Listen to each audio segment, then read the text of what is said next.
Hi, I'm Heather McLean and this is Heather's Health Talk, and today I'm going to be interviewing Suzanne Smith. And Suzanne is she's a certified nutritionist and a certified classic homeopathy certified classical homeopath. Thank you, homeopath. Okay, it's early, so let's just start right. So Suzanne is also a state representative, and she represents Plymouth, Hebron, and Holderness, and that's a whole different matter. We could be going on for days about issues, including the Northern Pass. But today we're going to focus on behavioral problems in children and how we can help our children with these disorders or these behaviors with nutrition and homeopathy. So Suzanne, welcome today, and I wanted to just say thank you for being on my show, and I wanted you to tell everybody how you got into being a homeopath. Great. It's great to be here. Thank you, Heather. And I have been in the field of nutrition since the mid-70s. In fact, I was raised on wheat germ and bone meal tablets. My dad was an early proponent of health food, as they called it back then. Yep. And I was trying to help a lot of kids with behavioral problems when I had my health food store. And I would be recommending diets and vitamins, and parents would come in and say, he won't eat this food. What can I do? Or I can't afford this line of supplements. Okay. And so when I began looking into homeopathy and studying it, I realized that even homeopathy is very safe. It's inexpensive. The remedies are inexpensive, and it kind of cuts through the issues that arise when you have a little bit of a nutritional imbalance. And it sometimes makes people who didn't want to eat the right foods, opens them up to eating the right foods. So it works on a lot of levels. Homeopathy is a very holistic science. Okay, so why don't you explain just a basic explanation of what homeopathy is and how these these remedies are derived. Great. Homeopathy is a science that 225, 230 years ago was the modern medicine of the time. It kind of supplanted leeches and bloodletting. Okay. When those were modern medicine, homeopathy was a welcome alternative, and it was first used for epidemics, cholera, diphtheria, and really serious diseases. Now it is mostly used for mental and emotional issues, but as we find more and more people are not getting the positive effects from antibiotics and other medications, homeopathy has enjoyed a great resurgence in the last 20 to 30 years. And homeopathic remedies are made from plants, animal parts, minerals, all different kinds of minerals. And they're in a very safe form, and they're pellets, and they're approved by the FDA through the Homeopathic Pharmacopoeia of the United States, and they are dispensed from these pharmacies. And they're also in different strengths. Like when somebody goes into the health food store, they're going to say 6X or 30X. The question of potency could keep us here all day, but yes, there are different levels of dilution that help certain issues, different issues. Now, from what I understand about homeopathy, just to be clear, I have found that you're best off seeing somebody like you. If you're really interested in homeopathy, it's good to visit somebody who is kind of an expert in homeopathy instead of just going to the health food store. Correct. And just picking out one of the pellet forms. When you purchase, so when you go to get these remedies, how would you do that? when a person goes to a natural food store or a drugstore to purchase homeopathic remedies, mostly what they're finding are combination remedies. And basically when the pharmacies make combination remedies, it is for the specific purpose of introducing people to remedies and how they can work. So they'll put, say for instance, if you go in for cold and sore throat remedy and you find one on the shelf, you may find 3 or 4 different brands that will say cold and sore throat, and they'll have a little bit different of the remedies in them. And one of those remedies may be the one that really helps them. but it is for acute use only, and you won't get long-term effects. When I give someone a homeopathic remedy after spending at least 2 hours with them and then going through my books, because there are over 2,000 homeopathic remedies, I will try to find the remedy that fits their unique individuality. Okay. So how they respond to the world. Some people, if they have a trauma, or in a car accident, they are treated at the ER and they recover quickly. Other people in a car accident will go to the ER and physically they'll recover quickly, but then they're afraid to go in the car. Or they get panic attacks. And that's the kind of thing where people come to a homeopath, because that individuality needs to be treated on all levels. So I see people that will come in with a sore throat, and I'll find out their mental and emotional status as well as their past history and how everything in the world affects them and in what they do. Well, that is actually really fascinating to me. So it's actually almost an art. It's an art and a science, just as medicine is an art and a Right. science. Okay, so when you want a homeopathic remedy for children's behavioral disorders, I would say that to make an appointment with somebody like you would be the best course of action. Correct. And if you go to the National Center for Homeopathy website, you can look up homeopaths in your area. If you don't live in this area, or you live in this area and you decide, oh, my cousin over in Maine has a child with this problems, they can go to that website or the Certified Classical Homeopath website, or give me a call and I'll refer you in the right direction too. But when someone comes to see me, people always ask what happens at a homeopathic interview.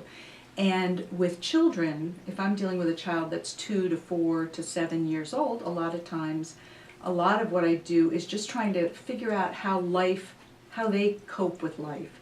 So I have toys in my office, and we'll sometimes play cards, because sometimes kids don't want to talk about, well, what do you see your problem being? Because they don't think they have a problem. It's their parents who are concerned. So we'll talk about fun things. We'll talk about what they like in school, and I'll get a glimpse of how they respond to me. Are they clinging to mom? Are they on mom's lap? Are they walking around the office? Are they exploring? Are they playing with the rocks around the fountain? How kids respond in this environment helps me a lot. And then if there are things that mom and the child want to talk about together, physical history, how things are in school, that's great. And then if there are things that mom does not want to talk about with the child in the room, we talk later. Okay.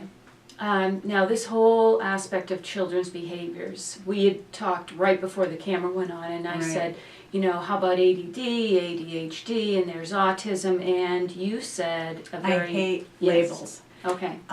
Oftentimes children are given these labels, and it makes people look at them a different way, and I like to look at the whole child. So if a child comes in and he's gotten a diagnosis or she has gotten a diagnosis of ADD, I don't really care that much about the diagnosis. I just want to know how they exhibit that issue.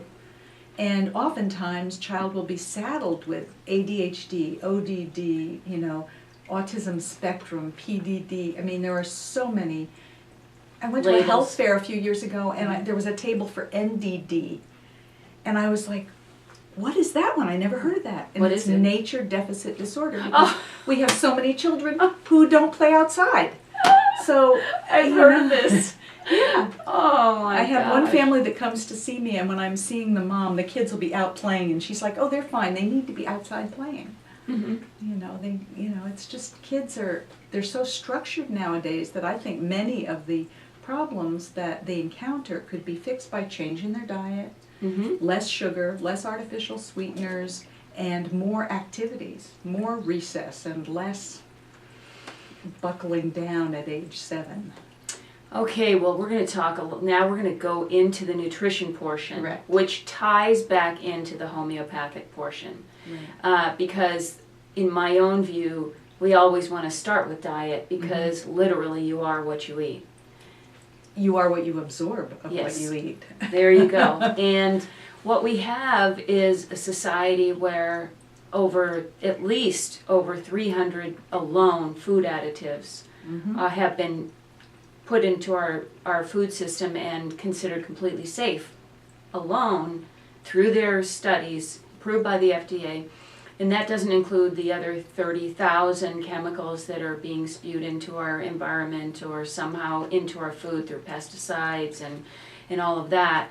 So where do we begin as a parent when they probably become overwhelmed? I try to encourage people to eat locally, for one thing, because you're having less pesticides added and less additives added to things that are grown within 100 or 200 miles of where you live, New England grown, for instance. And also to not eat processed foods and not serve processed foods. And I know, so many of us are two family working, two parents working in the family, and it becomes very difficult to do that. But there are a lot of simple things that mom and dad can put together for kids that are not processed. And trying to, like turning off the TV more often and having family game night, is just a much healthier way to go. But stopping processed foods, and there's a whole range of issues of people who are not eating processed foods and the child still has problems, and there could be food sensitivities, food allergies. We could talk about that for another day. We could. And the Feingold diet came out in the 70s saying artificial colors cause problems, and he was, a few people took up that cause, and a lot of people said, oh no, this is ridiculous. And in Britain now, studies have been done proving that certain artificial colors contribute to ADD, ADHD. So when I meet with someone, I try to tell them to start with the eat local foods, no colors, no additives. Food as close to whole as you can eat without stretching the family budget. Yeah, and that, there is the cost issue, and that's probably one of the biggest things. I have a friend who said, I can't afford to eat the way you eat. But on the same breath, she turned around and paid $1,500 to get injections to lose weight. And I thought, wait a minute, there's a little bit of an issue here. Right. I think sometimes the issue of cost is really intermingled with what they don't want to give up. Mm-hmm. In as far as sodas, juices, packaged foods, that there's a lot of addiction in processed foods. I think these companies actually have scientists that put together formulas of food like substances that addict people. Well, sugar is addictive. Absolutely. The more sugar you eat, sugar boosts you up, raises your blood sugar, gives you a lot of energy, a lot of excitement, and then your body secretes insulin, and then down you go. And that's a big one. And artificial sweeteners do a similar thing because they don't satisfy your hunger. So then you eat more after you have the artificial sweeteners. And to me, the long-term effects of artificial sweeteners have been proven in some instances, and in some it's still debatable. Just try to eat a whole food diet, and whether it's eating the cereal that has the least amount of sugar is what you can do, or making your own potato salad instead of buying processed that has sugar added. I think I want to just bring up also one point about studies. Mm-hmm. Because when I went to school, one of the things that we were encouraged to do was to read and decipher who did the studies, who paid for that study to be done. It's a huge, huge issue. So there are a lot of big companies out there who want to protect their interests, right? And so you're not going to find these studies that are, saying that food is addictive and that, these chemicals are bad for you. Not for a long time. Well, I look to Center for Science and the Public Interest, which a lot of people would say, oh, they're too far out there. But Yale has done some good studies of saying that the artificial sweeteners, that was published in a biology magazine. Pediatrics came out saying kids shouldn't be eating pesticides, foods that have been treated with organophosphates. Okay. Because it can contribute to ADD. So, there are a lot of studies out there that the pesticide manufacturers and the companies with a vested interest don't have the say. You just have to search for them, and you have to read so much to try to figure them out. Okay. That's our job as nutritionists. There you go. I couldn't agree with you more. And there's also old-fashioned anecdotal evidence that is completely dismissed in our society, but you kind of know it's true, you know? I mean, food does affect your mood and it does affect your health. And it's something that people have been divorced from because we're such an evidence-based society right now. Correct. And yes, you can search for those things, but if you just go into the general media, they're going to sway you. And some of the things that are not good for you right now and it haven't been proven, may be proven 10 years down the road, but it's going to take 10 years. Jeffrey Bland, who's a biochemist, and he has been around doing talks, and he has a clinic out in Washington. And many, many years ago I heard him speak, and he said it will take science about 20 years to catch up with the nutrition and health community, because it's like a dinosaur plodding along. Exactly. Jeff Bland, he's incredible. I would like his brain. Oh, I would like to be able to speak as fast as he I can't speaks. even, there's no dementia coming into his life anytime soon. No. I mean, he's just like he has an amazing mind. Yes, I agree. He does. Okay, so for when somebody comes in and their child is having emotional issues or physical issues, the first thing you want to do is you want to look at their diet, and then you encourage the parents to begin slowly by taking away the processed foods. Correct? I often, if they're coming to see me for nutrition and they're not ready to go the homeopathy route, then that's what we do. And I try to steer them in the right direction. And if they are coming to see me for homeopathy, I do, as I said earlier, just try to get the whole picture. But even when I do a nutrition consult, I am also looking at the whole issue. I mean, is the child emotional eating? And is that an issue? And how can we combat that? And that goes with finding things that they like to do to substitute for the eating. But yes, and I go through trying to offer choices, and I have a lot of handouts that I give folks with the protein, when I'm trying to encourage a high protein diet, a handout with what kind of foods, including, and what are good snack foods that don't have a lot of sugar and don't have a lot of artificial ingredients in them. There's just so many different levels to work with people because we are all unique. Every child is unique, and if a parent comes to see me and says, oh, well, my friend brought her son Joe to see you, and Joey's doing great now, so I want the same remedy. And I'm like, no, it doesn't work that way. Oh, I want the same diet. But, you know, when you have kids who get stomach aches and digestive complaints because they're nervous about school, and then another child might get migraines, and another child may act out completely. So everyone is unique, and they all need a little bit different kind of help.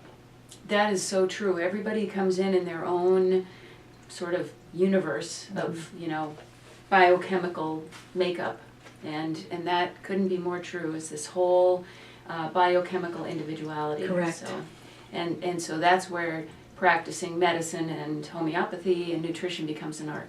It does. And you know, to spend the time with those people is like, it's hugely beneficial. It is, and it's so rewarding when they get it. When they get that, oh, I took him off wheat and he's doing so much better. And that one of the problems with wheat sensitivity, because wheat is a very inflammatory food and a lot of people are sensitive to it, and because someone at age 50 is diagnosed with a wheat problem at age 50, just means their whole life they were building up to this and getting more and more bombarded with the gluten or the wheat and getting more and more symptoms and just writing them off, and then all of a sudden it was too much to take, and then they get tested and find out, That's right. oh, I have this problem. So when people come to me and they say, well, I was tested and I don't have celiac, I said, well, go off the wheat anyway. Right. And just see how you feel. It's easy. You don't have to have a biopsy. You don't have to have any blood tests. Just go off and see how you feel after 2 weeks. And if you feel better, then you know that this is a good thing for you to do, regardless of the label of I have celiac disease or I have lactose intolerance or gluten intolerance. You know, my husband does this, the gliadin tests for people, and those are the ones that always come back negative because they have such a high range of antibodies. Well, you can have up to such and such amount of antibodies. Well, if you listen to Dr. O'Brien. He says you shouldn't have any antibodies to wheat because that means it's getting into your bloodstream. Right. So a lot of those are false negatives in my own book. And so anyway, one time there's only been one test where it came in like blatantly positive, and we just like jumped up and down in the air and said, "Oh my God, there's actually a positive test that came back." And just think how what a problem it is for this person. That's right. If they came out positive, they're like over the top. Over the top, probably celiac, not even wheat or gluten sensitive, skinny as a rail, and didn't have any like thought that he might have even had any problem with wheat. And that's the thing about wheat sensitivity and gluten sensitivity. And I'm glad you brought that up. How do you feel about dairy sensitivity? Do you see that a lot? I think there are people, I think wheat and dairy are two of the major allergens or things people have sensitivity to. And there are so many. On the bright side, when I started practicing, you couldn't get a decent gluten-free pasta. There was no gluten-free bread, except for maybe one brand, and it was those little tiny white things that are look like a sponge.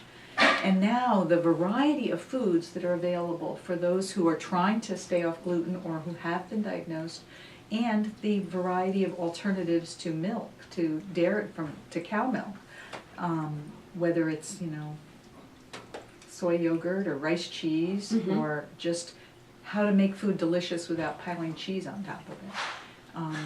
And I see a lot of people who have better response. I've had kids come to see me and the parents bring them to see me for allergies, and I do the whole homeopathic thing, and I find out what kind of foods they eat and find out they love milk and cheese. So I'm like, you have to stop with the milk and cheese. No more pizza. And his allergies were great. You've got so much better from that. Have you had a lot of success by just removing those two foods? Oh, sure. Okay. Sure. That's actually a big thing, is when parents come in and they're overwhelmed and you say you start simple. Yeah. Just remove wheat and dairy. Yep. And you get dramatic results. In some cases. And some people will say, no, nothing happened. I'll say, okay, let's go to the next step. Okay.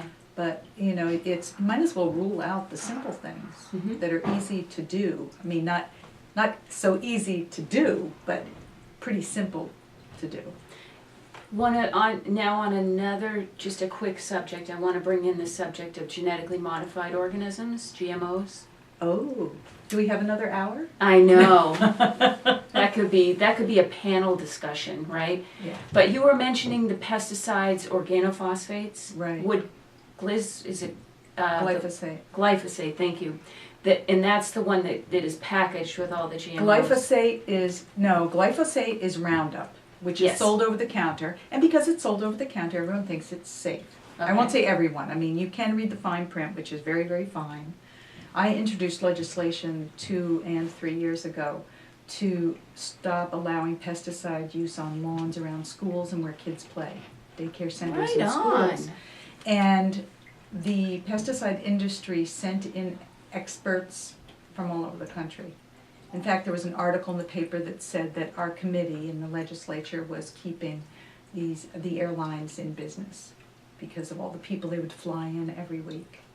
And we also have a GMO study bill, and going back to who pays for studies, and one of the people who was flown in from, I want to say, Illinois, and he said he was from a university, but he was being paid an honorarium to fly in to speak for the benefit of one of the chemical companies. Is it Monsanto? No, they had their own crew. Okay.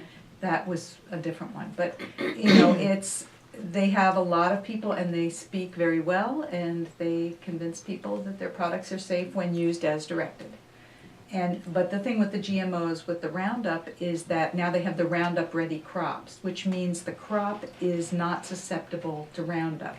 But supposedly, all the weeds around it are susceptible to the Roundup. So basically, you have this genetically modified seed that you plant that is susceptible to Roundup. And then you can spray Roundup all over your fields and it won't hurt the plant. As far as killing it, it won't kill the plant. As far as what it does otherwise, I don't know. But what we're finding out is that the weeds are becoming Super resistant. super resistant to the Roundup also. I heard that they're taking machetes and they're having to chop through them with machetes because they're actually cutting, these super weeds are cutting through the tires of the tractors. I haven't heard that. Yeah, that's a new one. Yeah. And there is really legislation coming up in the New Hampshire House this year to have mandatory labeling of products with genetically engineered food products in them. Thank you. Well, I am not introducing it. I will be doing work on it. But I really hope that this happens. From what I've heard in the past, when the legislation is introduced by the legislators, that like Monsanto can come in and threaten to sue the state. well, and that's what they did they've done in Vermont. If the law is passed, we will sue because you can't. This is interstate commerce. Correct. So, so we'll see what happens. California lost on the referendum, so that makes it a little more difficult for everyone else. I think it just opened a door, and now there are other states that are following suit. And I think that the more attention that's brought to this and education to the public would be good. And there is a question of, are foods that have been genetically engineered, even if they're not engineered to withstand pesticides, is there an issue? And we don't know, because a lot of times when new things are introduced, you don't find out till 50 years later whether it's been a boon or a bane to the society. Now, thank you. So I know we're being given the sign. See, this is just starting. So, but before we finish, I just want to tie things up by saying that number one, don't mind if we go a couple minutes over, George, maybe. That what you're going to do if you see somebody or if somebody needs help with their children's behavior is that you're going to work with them both nutritionally and, if they're open, homeopathically. Correct. And it's a very individual process. Very individual. And you take an incredible amount of time to assess where each child is at. Correct. And where the parents are at, and what they're actually capable of doing at that time. And when people call me and they think they want to come in but they're not really sure, I'll maybe send them some information from the National Center for Homeopathy website. They have articles there that people have written. They have a great journal that they put out every month. And also I have books that I recommend that people take a look at if they're thinking this may be something they want to try. Now, along the subject of these books, what I would like to do for you is take a list, and we would like to take a list, and I'd like to put the list of books on my blog. Oh, okay, yeah, that'd be great. Oh, and your contact information is Sure. going to go to heathershealthtalk.com, and we're also going to have this video here on the blog, and then we're also going to have it on Channel 20. Great. For Plymouth, but I also want to invite you back for another session. To be continued. To be continued. Maybe even a panel discussion on GMOs. Oh, sure. Or any of these other subjects. I mean, because we could go on for days. Oh, there are so many issues pertaining to health, and you know how if you're looking at health holistically, you have to look at our environment. Right. So, it's an important issue. And I think this is a time. In this time in our society, people are beginning to wake up to the fact that we are so affected by our environment, and that perhaps we have to be proactive in our own health and not just go to the store and buy anything off the shelves because it's been approved by the FDA. Okay, we have to be proactive. We have to be somewhat disciplined. Yeah. It's not easy changing your lifestyle. It is not. And that's what's required for whether you're trying to lose weight or whether you're trying to save your sanity. Yes. And so I also just wanted to ask you again, well, actually to wrap this up more, because we're just going to go a few minutes late, but what kind of success rate have you had when it comes to the behavioral problems in children with nutrition and homeopathy? As I say, it's holistic. So I'd say if people follow through, we usually get upwards 50, 60, 70% over time. But when people come to me as a last resort and come once and then say, well, it didn't work, you know, when I'm trying to find a homeopathic remedy and there's over 2,000 of them, I sometimes don't get it 100% the first Right. time, and so they'll see some improvement somewhere but not in another place. Or the headaches will go away but the behavior stays the same, or vice versa. Okay. So it's a gradual improvement, and if you've had a issue for 10 years or 5 years or 20 years, it's not going to be cleared up overnight. Because we're not talking about getting rid of symptoms. We're not talking about symptom relief. We're talking about trying to tweak the core so that it copes with life in a healthier way. The child who comes in because they panic when they have a test and they can't complete it, you want to have them have a healthier reaction. They may get nervous, but it's toned down a lot. So you see gradual improvement. Okay, well that's actually a very fair way to assess things, because it takes years generally for people to get to a spot where they actually have to see someone. It gets out of hand. Yeah. And then to have an instant cure is not always possible. Right. But to continue to have slow improvements, maybe some plateaus. When I'm seeing someone, I want to see it go like this. Okay. Getting better and better and better, with little plateaus and getting better, better. When someone comes in and says, "Oh my God, I'm healed after one visit," I get nervous. Because is it placebo? Yeah. They just loved being here so much. People have said it was like I spent an hour and a half with a psychiatrist and you just dumped everything on them.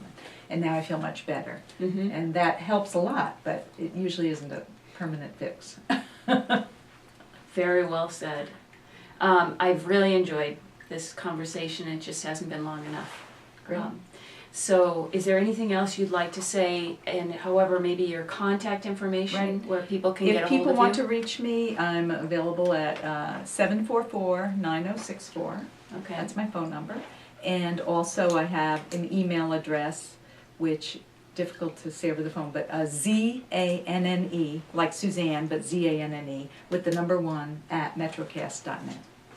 All right, and I will put that information on my blog as well. Great. Again, heathershealthtalk.com, and I'm going to look forward to seeing this and playing it back so I can take the information home with me. Good. And there was just way more I was going to go into, but we're going to stop didn't get there there. for now. Stay simple for today. Thank you so much. Oh, thank you. I enjoyed being here.